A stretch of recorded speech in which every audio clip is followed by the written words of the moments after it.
like just north of London, if you don't know. Yeah, Yeah, Suffolk. I feel like I actually played a show there recently. Well, not recently, really? at some point. Or maybe I don't know. I had to keep saying Suffolk for some reason, which was really funny. Right, maybe I had a Maybe it's session there or Sussex something. though. Some people get confused with Sussex. Oh, maybe. Is Yeah. it a small town? Well, it's a county. Do you know It's a Essex? county. Oh, It's like just north of Essex. okay. Yeah. So No, we're I'm yeah. directionally challenged. I know, like, I don't even know. I'm in Austin, Texas, and like I have no idea what is around us. So I don't. It'd be absurd for me to know what is near you. Ah, man. Okay, so gosh, here we are. Okay, cool. So what do you got going on? So okay, let me just we're gonna chat, and then I'll read a little blurb bio about you, and Okay. then ask you like three to or four-ish questions. Mhm. And then that portion of the interview is only like 5 to 7 minutes. Yeah. And then that's the part that will live on the radio show, and the rest will just be for socials and stuff like that. Okay. Cool. So where are you?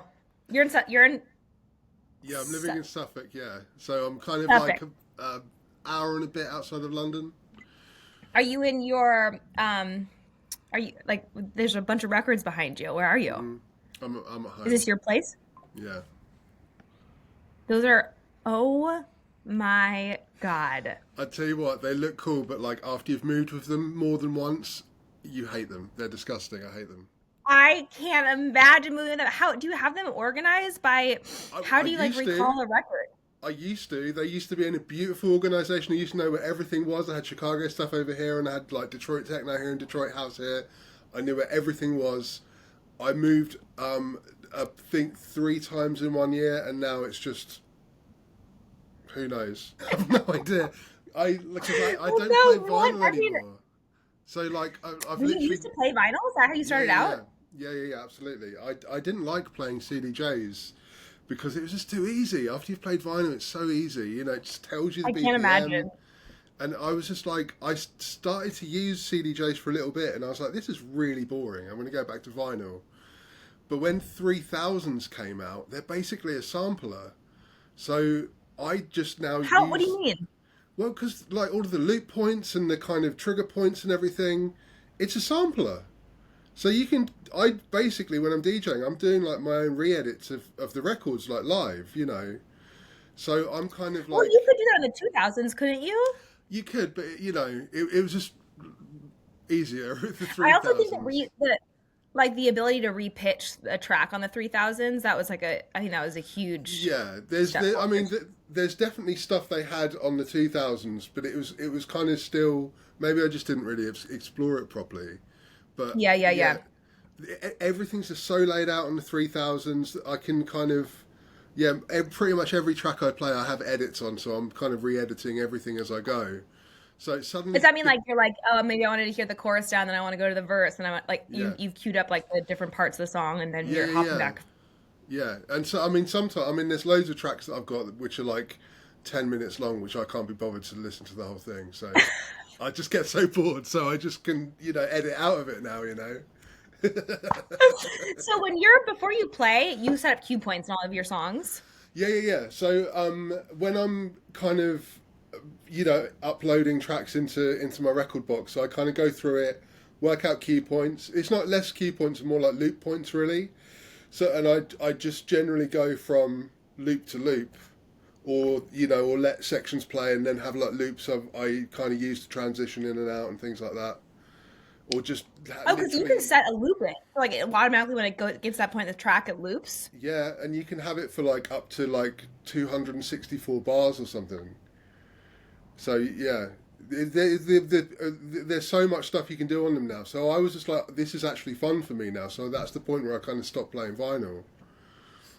Oh my gosh. Yeah. So what is your I'm gonna ask a really selfish question because I just I love asking other DJs this. What is your where do you go to crate dig and like find new tunes? And then that's the A part of the question. The B part is how do you organize your music? I don't like I'm assuming you're using Record Box, but then within Record Box, are you like do you have it organized by genre, by set? Like how do you recall songs when you're DJing? I don't know. Um, I see, I'm kind of disorganized. I've just got everything in a kind of a list, and if there's something, um, I don't know. I definitely don't have any genres kind of in there whatsoever. I don't know.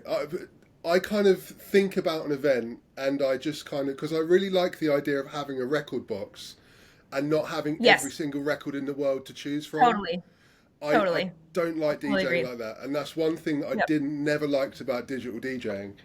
So whenever I have a show, I always think, right, what kind of things do I want to play at this show? What I need to have a couple of options in case I need to get harder.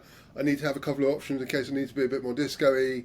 So I generally, for like a 2 hour set, I'll get like a playlist of like maybe 200 tunes, and then yep, just kind of, normally I've got the first 4 or 5 tunes figured out, so I'll kind of know that I'll play a deep house tune, a disco-y tune, a garagey tune, just to vibe the crowd out a little bit, and then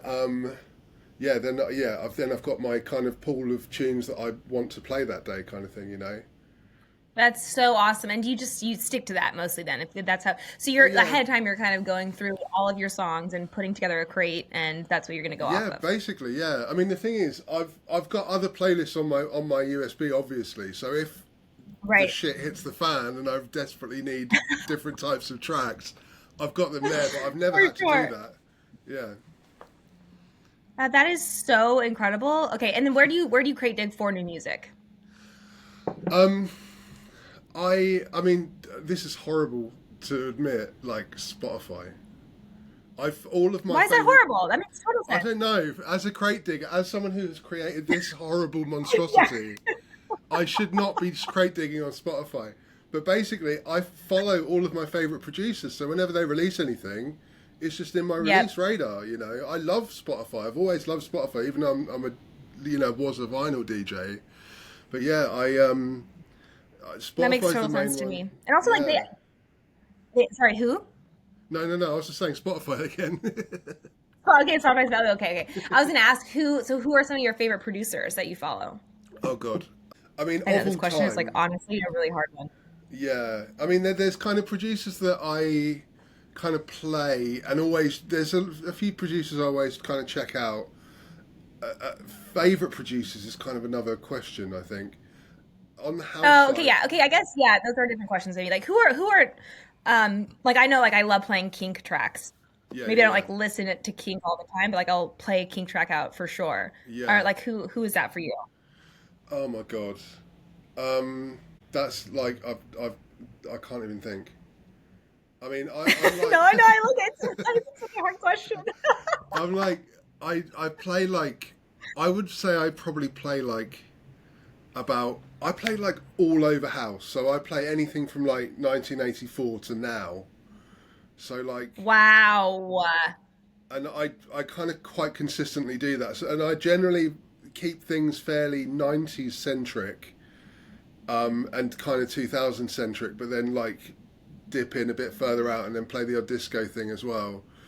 So like, I don't know, it's really hard. I mean, Mood to Swing always sound amazing. What is it? Who is it? Mood to Swing. Mood to Swing. I'm writing that down. You don't? Yeah, you definitely should. They are legends. I'll often play like a Todd Edwards track. I mean, one of Ah, my I love Todd. Yeah, of course, Todd's the best. And I mean, probably my favourite house producers like Pepe Braddock. A lot of his music he makes isn't really necessarily aimed at the dance floor, so you've got to play in a certain type of place in order to play that. Although some of his early stuff is quite disco-y and fun, so you can kind of play that anywhere. God, I don't know. I mean, a new producer I definitely listen to all the time is Axel Bowman. I think he's unbelievable. Ah, He's so, unfucking believable. yeah, it's so beautiful, some of his tunes, and he just sometimes just does really surprising things. Like he did like a kind of French touch remix of like Alan Braxe not so long ago, which was really amazing. Go and listen. Yeah, you have to go and listen to that. It's crazy. Okay. This is the It's best conversation I've ever had. also, it's got like what's his name, Panda Bear on as well. So it's basically a Daft Punk track. Wait, what? Sick. Okay. Go and listen to it. Amazing. It's gonna blow your mind. Okay. It's Axel Bowman literally making like a roulette record. It's crazy. Wow. Okay, I'm writing all that down. Amazing. Well, that was very I think it's called step. Okay.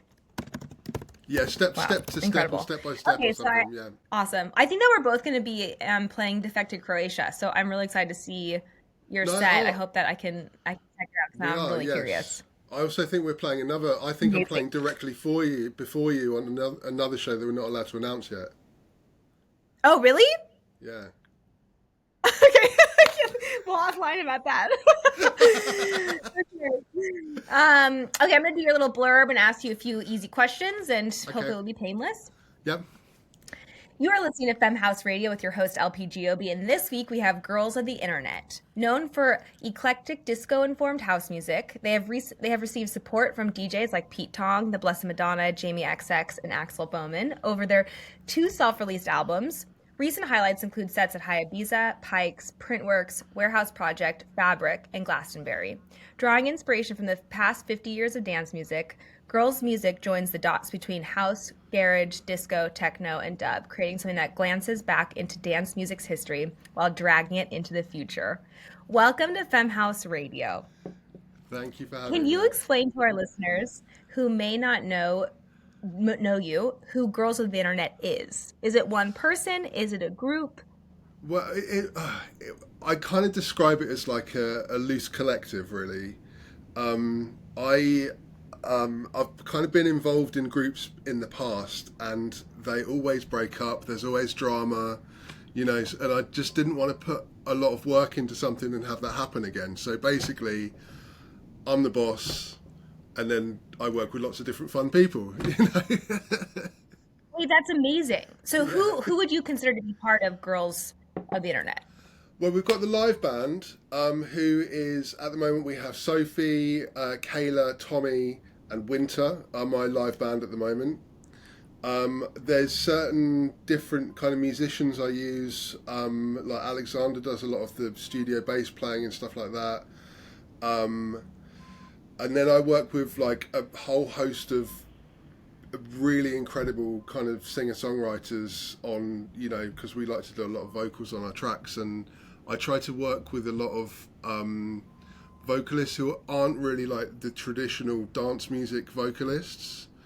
So it's kind of a bit of a soul-y hybrid. My favorite way to go. Yeah, exactly. Yeah, kind of soul-y.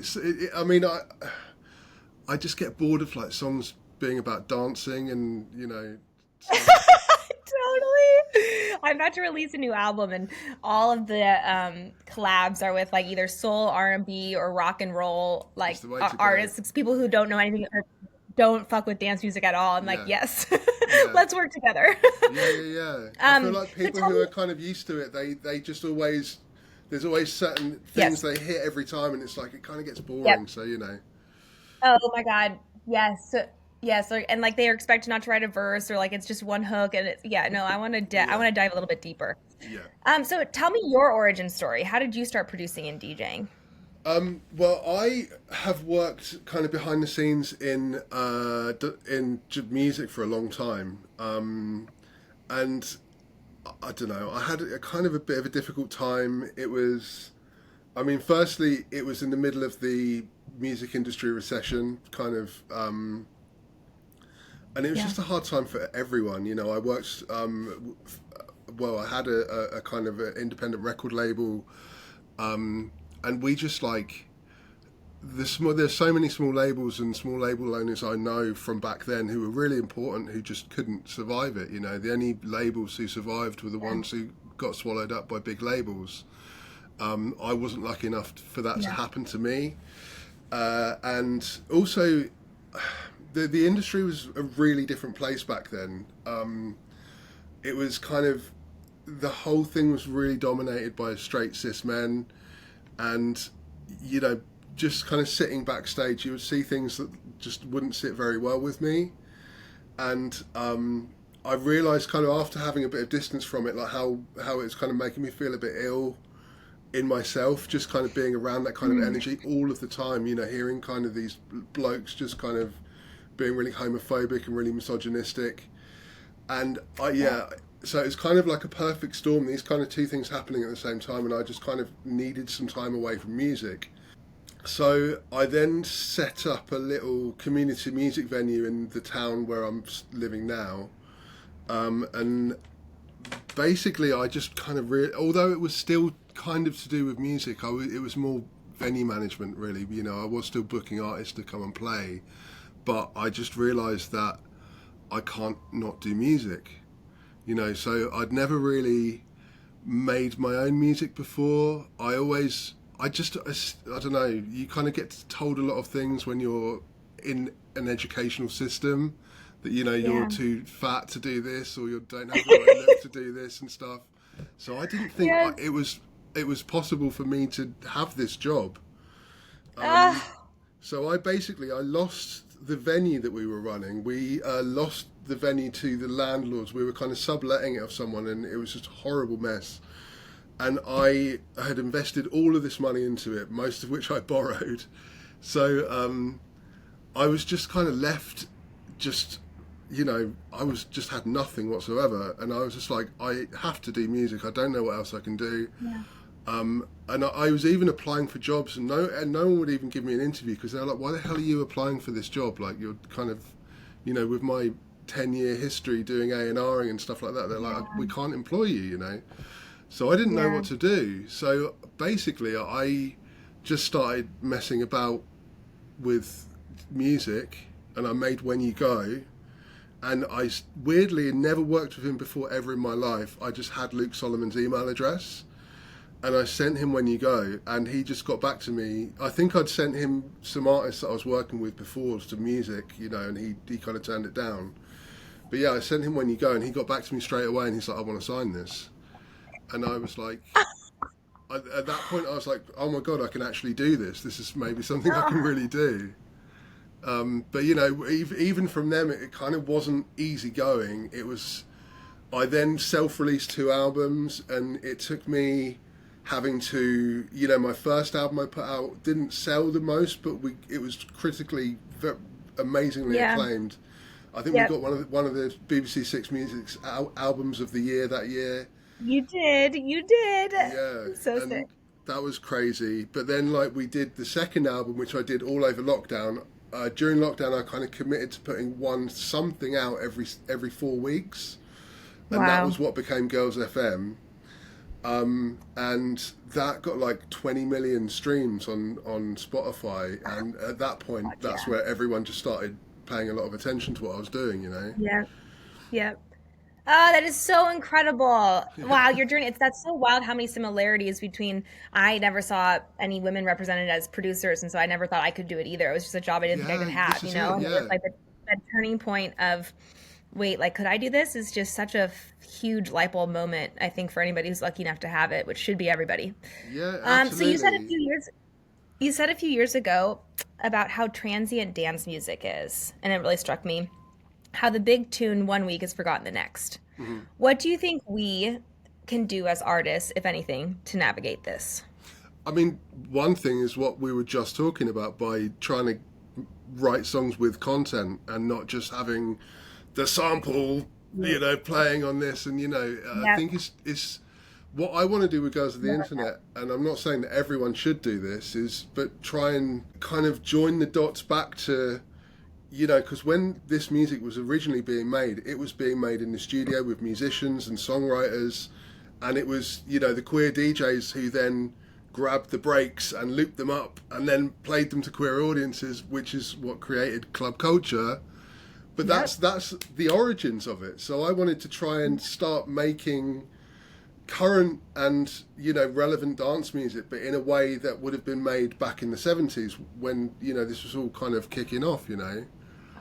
So Wow. that's kind of how I'm trying to make that I happen. love that. Ah, that Yeah. is beautiful. I so, so support that. It's wild how many spaces I played.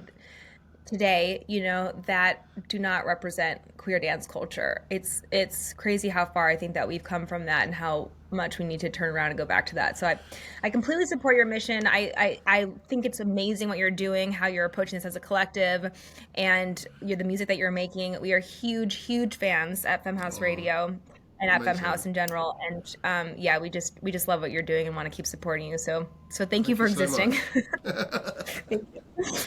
Okay, let me stop this and then